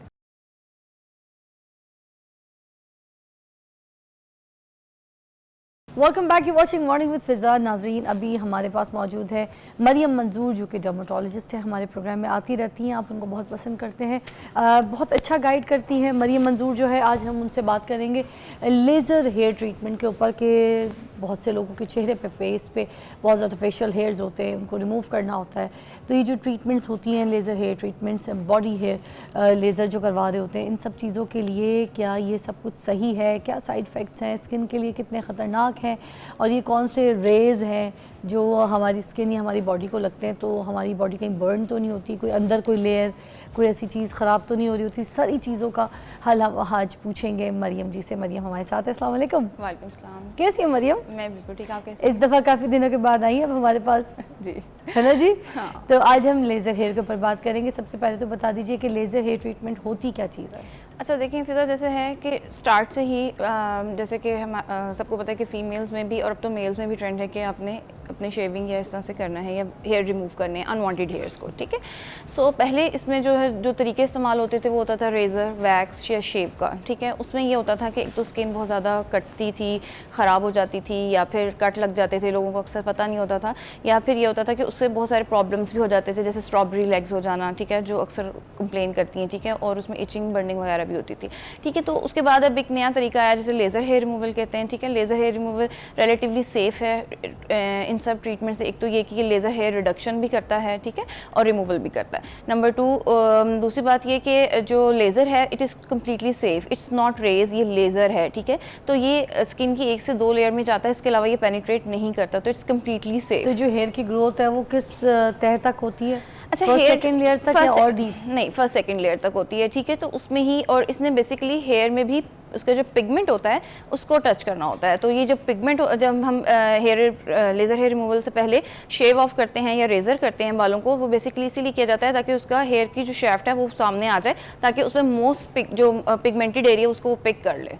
सो उससे वो हेयर की जो रूट होती है वो पतली हो जाती है और आहिस्ता आहिस्ता वो ख़त्म होना शुरू हो जाती है। अच्छा मरियम जी, एक सवाल जो उठता है इसमें ये उठता है कि आपने भी कहा ना कि जैसे इसमें जो शेव वगैरह पहले होती थी, चीज़ें होती थी, तो उससे जो है वो स्ट्रॉबेरी लेग्स हो जाती थी, स्ट्रॉबेरी हैंड्स हो जाते थे स्किन पे, तो ये वाली चीज़ें लोग प्रेफर नहीं करते थे, तो लेज़र से ठीक हो जाए।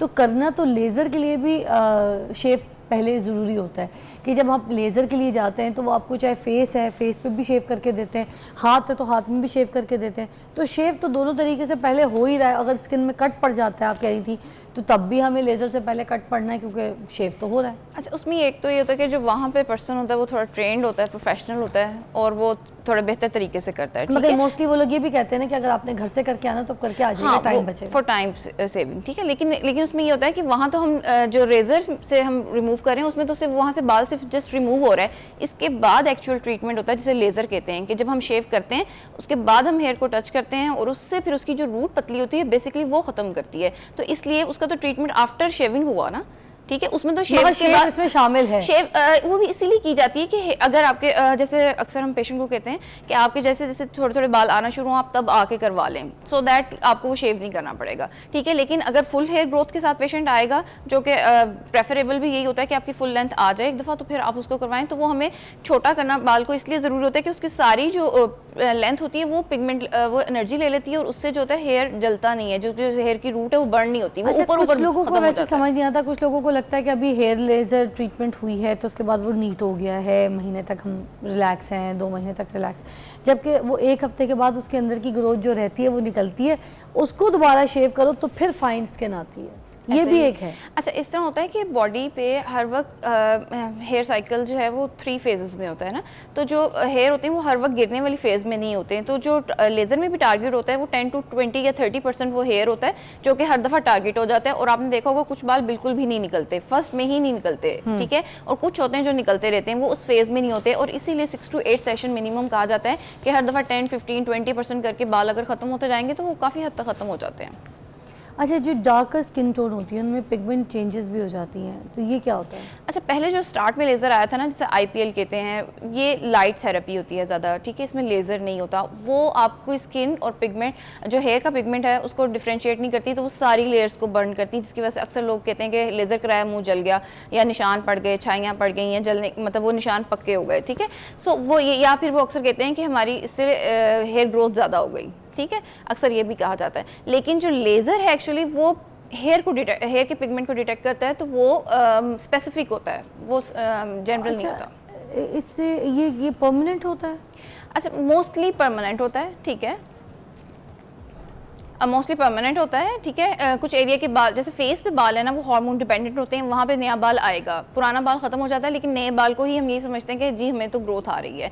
जबकि बाकी एरिया बॉडी का होता है वहाँ पे हार्मोन डिपेंडेंट हेयर नहीं होता, स्पेशली प्राइवेट पार्ट्स में भी, तो इसलिए वहाँ पे जो है वो हेयर कम्प्लीटली रिमूव हो जाता है। और ये कितने सेटिंग्स के बाद परमानेंट रिमूव हो जाती है? यूजुअली नॉर्मल, अगर कोई आपको हार्मोनल इश्यूज नहीं हैं, कोई आजकल जैसे फीमेल्स को बहुत ज़्यादा कॉमन पॉलीसिस्टिक ओवरीज का प्रॉब्लम आ रहा है, उसमें हेयर ग्रोथ ज़्यादा होती है। अगर आपके हार्मोन डिस्टर्बेंस हैं तो आपको ज़्यादा सेशन लेने पड़ते हैं, otherwise 6 to 8 maximum 10 sessions are enough. ये ब्लिस्टरिन और स्कैपिंग क्या होता है? ब्लिस्टरिन और स्कैपिंग, सॉरी, ब्लिस्टरिंग कोई स्कैपिंग कोई चीज़ है ना जिसके कोई पता नहीं कोई साइड इफेक्ट्स में आता है कोई? अच्छा, ब्लिस्टरिंग वो ये होता है कि अगर आपको करने वाला जिसने लेजर किया उसने बहुत हाई एनर्जी पे कर दिया और आपकी स्किन सेपरेट हो गई तो ब्लिस्टरिंग हो जाती है, यानी कि वो पानी वाले छाले बन जाते हैं। तो वो यही है कि अगर तो लेज़र अच्छा नहीं है उससे बनेंगे, लेकिन आजकल आपको पता है ना कूल लेज़र आ रहे हैं जो कि बिल्कुल साथ साथ ठंडा भी कर रहे होते हैं, तो इसमें ब्लिस्टरिंग बिल्कुल नहीं होती। वो जो पेनफुल लेज़र होता है? हाँ जी बिल्कुल, वो पहले वो IPL होता है जो कि आपकी सारी स्किन लेयर्स को बर्न करता है, गर्म करता है, जिसकी वजह से आपको ब्लिस्टरिंग अक्सर हो जाती है। अच्छा, एक सवाल और उठता है, मुझे बताइएगा कि जैसे अगर लेज़र ट्रीटमेंट लोग ले रहे हैं और आपने कहा कि 5 से 7 की सेशन है, सिटिंग्स है, अच्छा ये जो सिटिंग्स है ये किस किस टाइम पे लेनी है? जब बाल आएंगे तभी जाना है या फिर महीने के महीने या महीने में 2 बार इसकी सिटिंग लेनी है ताकि वो ख़त्म हो, रूट से ये चीज़ें क्लियर हो जाए? अच्छा, यूजुअली ये कहा जाता है कि फुल हेयर ग्रोथ हो जाए तब आप आएँ, चाहे वो 2 वीक्स में आ जाती है, 4 वीक्स में आ जाती है, 6 वीक्स में आ जाती है, इस तरह से। लेकिन वैसे यूजुअली ये 4 to 6 वीक्स का गैप आ ही जाता है इसमें। अच्छा, आ जाता है। तो अब मुझे बताइएगा कि अगर बाद में कोई वैक्स करा लेता है, ठीक है, थ्रेडिंग करा लेता है, फिर तो क्या ये सारा प्रोसेस जो कराया हुआ है वो सारी 2-3 सेटिंग जो हो गई हैं वो बर्बाद जाएंगी, फारिग हो जाएंगी सब कुछ? नहीं, ऐसा कुछ भी नहीं होता। उसमें ये होता है कि जैसे अगर आपको अर्जेंटली कहीं जाना है और आपको वैक्स से शेव की हेल्प लेनी पड़ती है, ठीक है, लेकिन जो आपका हेयर पतला हो गया वो दोबारा मोटा नहीं हो सकता। अच्छा, क्या इसके बाद कोई रेडनेस, कोई स्वेलिंग भी हो जाती है स्किन पे? कुछ लोगों को इचिंग भी प्रॉब्लम, मुझे टांगों में ऐसे इचिंग हो जाती है जब मैं हेयर लेज़र लेती हूँ। अच्छा, लेजर वैसे हेयर मेरे बहुत लेस हेयर है पूरी फुल बॉडी में। मेरी अम्मी आटे की वो जो पुतलियाँ होती हैं ना, वो पतीले में बना के तो वो मलती थी। तो मेरे तो जिस्म में बिल्कुल, और मेरे चेहरे पे भी बाल, अल्लाह का शुक्र है वो सब नहीं है, बहुत लेस बाल है। मगर उसके बावजूद कुछ लड़कियाँ जिनको बहुत ज़्यादा हेयर का प्रॉब्लम होता है, तो अब अगर उनको ये इशू हो जाए तो फिर देखिए यूजुअली जो है सेफ होता है, सच इस तरह का मसला नहीं होता, लेकिन सम टाइम हाँ कुछ लोगों की सेंसिटिव या ड्राई स्किन होती मुझे है। तो मेरी ड्राई स्किन है, ड्राई स्किन की वजह से होता हाँ, है। उसमें हम पेशेंट को ये कहते हैं कि जब आपने लेजर हेयर रिमूवल करवाना है उससे पहले कोई एक्टिव इंग्रेडिएंट, जैसे आजकल एक्टिव रेटिनॉल, AHA, BHA और रेटिनॉइड्स चल रहे हैं, बहुत ज़्यादा सैलिसिलिक एसिड का यूज़ या ग्लाइकोलिक एसिड, तो हम पेशेंट को मना करते हैं कोई एक्टिव इंग्रेडिएंट आप 2 से 3 दिन ना इस्तेमाल करें। अच्छा। और स्किन को मॉइस्चराइज करें ज़्यादा से ज़्यादा, और उसके बाद आप जो है लेजर हेयर रिमूवल तो किया है मतलब तो कुछ जैसे भी जब नहीं मैंने होगा। जाना है तो पहले बहुत मॉइस्चराइज करके जाना है बॉडी को, उसके बाद hair laser. Yes. Dry skin वाले ऐसे नहीं। डायरेक्ट नहीं ले सकते। नहीं। मुझे इसीलिए इचिंग शुरू हो जाती है। अच्छा, इसलिए कहते हैं कि एक तो एक्टिव इंग्रेडिएंट, कोई भी स्किन प्रोसीजर आप लेना चाह रहे हैं, दिस इज कॉमन जो है हम पेशेंट को बताते हैं, वो ये गाइडलाइन होती है कि आपने 2 से 3 दिन के लिए एटलीस्ट एक्टिव कोई भी इंग्रेडिएंट्स जो हैं वो इस्तेमाल नहीं करने, कुछ भी स्क्रबिंग या कोई भी आपने मसाज या कोई भी चीज़ अप्लाई नहीं करनी। Thank you so much Mariam, बहुत बहुत शुक्रिया आपकी तशरीफ़ आवरी का। और आई होप आपको समझ आ गया, लेज़र हेयर ट्रीटमेंट जो है वो सेफ़ है, आप खेल सकते हैं। अभी परमानेंट हेयर रिमूवल है, आप अपने किसी अच्छे डर्मेटोलॉजिस्ट से रुजू कीजिए और आप भी अपनी जो है इस सोल्यूशन से जो है ना फ़ायदा उठा सकते हैं। तो थैंक यू सो मच, आपसे कल मुलाकात करूँगी एक नए कॉन्सेप्ट, नए कॉन्टेंट के साथ। सी यू टुमारो, बाय बाय।